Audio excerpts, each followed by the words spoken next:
kenal, tidak cinta, ditambah lagi dengan adanya isu-isu seperti ini, mungkin saja dia nanti jadi tidak segan-segan lagi untuk membenci dan berani mengejek para habaib yang dulu sangat dimuliakan, karena tidak dianggapnya lagi sebagai keturunan Rasulullah.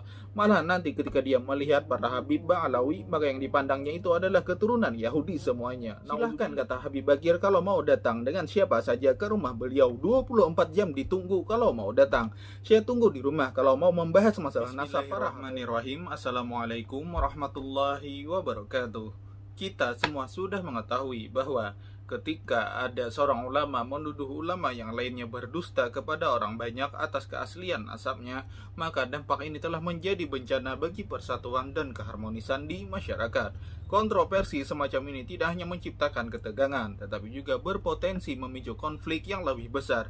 Kasus seperti ini menunjukkan perlunya pendekatan yang bijaksana dan bertanggung jawab dalam memperhitungkan gejolak apa yang terjadi di masyarakat sekarang. Keberanian ulama dalam menyampaikan pendapat dan kritik adalah hal yang sangat dihormati dan patut untuk diapresiasi. Namun dalam hal ini, ketika ada tuduhan yang dilontarkan berisi masalah yang sangat kontroversial di kalangan masyarakat, yaitu meragukan keaslian nasab habaib. Apalagi masyarakat yang menghormati Habib itu juga bukan tanpa dasar yang kuat, karena ulama-ulama di Nusantara terdahulu pun tidak pernah ada yang mempermasalahkan hal ini. Sebut saja seperti pendiri NU Hadratus Syekh Kiai Haji Hasyim Asy'ari dan Syekh Nawawi Al-Bantani. Beliau itu luar biasa alimnya, tapi beliau berdua sama-sama meyakini bahwa Habib Ba'alawi itu benar-benar adalah juriyah Rasulullah. Jadi orang yang percaya dengan Kiai Haji Hasyim Asy'ari pasti tidak akan ikut-ikutan menuduh para Habib Ba'alawi itu bukan keturunan dari Rasulullah. Padahal ulama-ulama terdahulu tidak diragukan lagi keilmuan dan keyakinannya. Tapi sekarang ketika Kiai Imad melontarkan pernyataan kontroversinya terhadap keaslian para habaib, maka lihat dampaknya hari ini, yaitu masyarakat jadi terpecah belah dan terbagi menjadi kubu-kubu yang saling mendukung atau menentang tuduhan tersebut. Dan hal ini menghasilkan ketegangan yang meningkat di kalangan masyarakat dan mengancam keharmonisan yang telah terjalin selama ini. Selain itu, dengan adanya pernyataan tersebut, ini juga akan mengakibatkan pandangan orang-orang terhadap para habaib itu tidak akan sama lagi seperti semula. Dulu orang menghormati habaib, sebut saja misalnya seperti Habib Lutfi bin Yahya atau Habib Umar bin Hafiz dan lain-lainnya.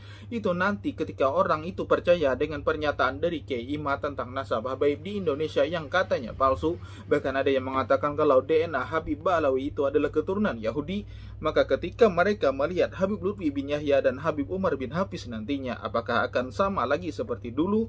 Tentu akan ada pengurangan rasa kagum dan mungkin nanti akan jadi biasa-biasa saja terhadap Al-Habib Lutfi bin Yahya dan Habib Umar. Itu kalau orang yang sudah berilmu, sedangkan orang yang awam yang dulunya memang sudah tidak kenal, tidak cinta, ditambah lagi dengan adanya isu-isu seperti ini, mungkin saja dia nanti jadi tidak segan-segan lagi untuk membenci dan berani mengejek para habaib yang dulu sangat dimuliakan, karena tidak dianggapnya lagi sebagai keturunan Rasulullah. Malah nanti ketika dia melihat para Habib Ba'alawi, maka yang dipandangnya itu adalah keturunan Yahudi semuanya. Nauzubillah min zalik. Itulah kenapa akhirnya Al-Habib Bagir Al-Habsyi mengundang Kiai Imad untuk datang ke rumah beliau guna membahas masalah ini. Silahkan, kata Habib Bagir, kalau mau datang dengan siapa saja ke rumah beliau, 24 jam ditunggu kalau mau datang. Saya tunggu di rumah kalau mau membahas masalah nasab para habaib. Ini kata Habib Bagir Al-Habsyi, agar nantinya tidak ada lagi isu-isu dan tuduhan macam-macam terhadap nasab Habib Ba'alawi. Nah, untuk lebih jelasnya mari kita simak dulu rekaman dari Al-Habib Bagir Al-Habsyi tentang hal ini. Ketika kita nggak memahami suatu hal, kita hanya mendengar dari satu riwayat. Ini dari satu riwayat, Beb. Dari satu buku. Yang nggak tahu, ya, datang dari satu buku, dia mengatakan tanpa mencari tahu kebenarannya, tanpa ada mediasi, tanpa dia datang duduk. Itu apa ya yang terjadi, Beb? Yang terjadi adalah menyebarkanlah kebodohan, menyebarkanlah kebohongan di tengah-tengah masyarakat. Dari satu riwayat yang dia ambil. Kemudian bahkan ada kalimat fulan, kita katakan fulan menantang untuk berargumen, mediasi. Berapa banyak para habaib yang datang ke sana, bukan habaib saja, para kiai minal muhibbin yang mereka belajar, tahu ilmu. Ketika mereka datang kepadanya, itu apa dikatakan? Kriminalisasi atau persekusi. Ini habib datang rame-rame, ini kiai datang rame-rame, saya mau dipersekusi. Loh, ente bilang mau berargumen. Baik-baik tuh kiai sama habib mau datang ke tempat dia, Beb. Jadi udah sempat ada seperti itu? Sudah ada. Ana udah bertanya kepada sumber yang jelas langsung ya. Ketika datang beberapa tokoh ke sana, dia menolaknya.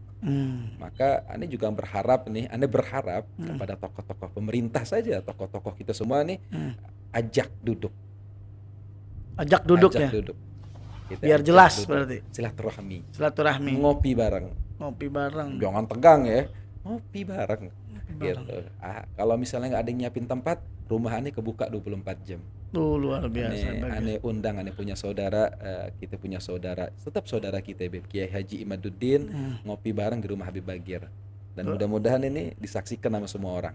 Oh, pasti ini disaksikan, Beb. Ane ngundang untuk ngopi di rumah Habib Bagir. Ajib. Karena ilmu itu bukan debat, Beb. Ilmu bukan debat, Ilmu diskusi. itu bukan mengajarkan perdebatan. Betul, Beb. Laisa bikasratil jidal. Bukan pandai berdebat, pandai riwayat, mengutarakan riwayat, enggak. Al ilmu khasyah bidzaka ihlu. Ilmu yang sesungguhnya itu apa?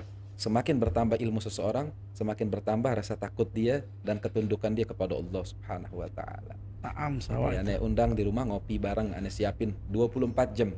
24 jam datang ke rumah ngopi bareng. Wah, insyaallah kita undang juga, Beb. Kita undang juga tim-tim multimedia, semua kita undang. Jadi pengen biar mengislahkan semuanya. Kalau antum itu urgent ya, Beb, untuk duduk bareng itu urgent? Enggak juga. Ya? Karena anak katakan tadi, Beb, si pecinta tetaplah mencintai. Yang mencinta tidak membutuhkan dalil, dan si pembenci pun tidak butuh keterangan. Sebelumnya ada fitnah ini, Beb. Ini hidup umurannya 30 tahun. Zaman abahnya sekarang umur 73 tahun. Zaman kakek aneh, njit aneh, masalah begini nggak pernah ada, Beb. Baru ada di zaman kita. Aduh. Baru kalau sezaman beberapa abad ini ya, nggak pernah ada masalah seperti ini. Ini baru.